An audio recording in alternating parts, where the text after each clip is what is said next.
അതിലെ കഴിഞ്ഞ ദിവസം ഞങ്ങൾ കൊച്ചി മണപ്പാട്ടിപ്പറമ്പിൽ ഇപ്പോൾ നടക്കുന്ന ബോംബെ സർക്കസ് കാണാൻ പോയിട്ടുണ്ടായിരുന്നേ. വർഷങ്ങൾക്ക് മുമ്പ് ഞാനിത് കാണുമ്പോഴത്തേനും ആനയും പുലിയൊക്കെ ഉണ്ടായിരുന്നേ.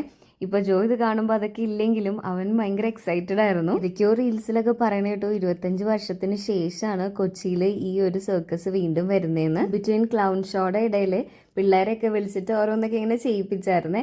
ഇപ്പൊ ജോയും പോയിട്ടുണ്ടായിരുന്നു. അതും കൂടി ആയപ്പോഴത്തേനും ആളുടെ സന്തോഷം ഇരട്ടിയായി. പണ്ട് ഞാൻ ഈ സർക്കസ് കണ്ടപ്പോഴത്തേനും ആകെ ഉണ്ടായിരുന്ന ഒരു ഇമോഷൻ എന്ന് പറയുന്നത് പ്യോർ എന്റർടൈൻമെന്റ് മാത്രമായിരുന്നു മനസ്സിൽ.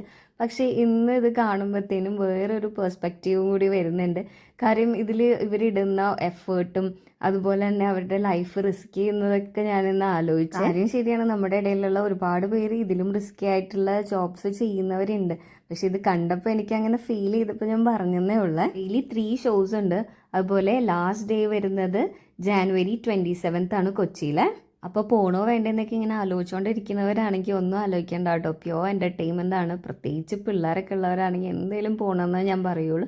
ഇൻ ബിറ്റ്വീൻ സ്നാക്സ് ഒക്കെ ആയിട്ട് അവർ വരും. അതല്ല പുറത്തുനിന്ന് നമുക്ക് വാങ്ങിച്ചിട്ട് കയറണമെങ്കിൽ അങ്ങനെയും ചെയ്യാവേ. കൂടുതൽ എന്തെങ്കിലും കാര്യങ്ങൾ അറിയണമെന്നുണ്ടെങ്കിൽ ജസ്റ്റ് ഒന്ന് കമൻറ്റ് ചെയ്താൽ മതി. എനിക്കറിയാവുന്ന കാര്യങ്ങൾ ഞാൻ റിപ്ലൈ തരാവേ.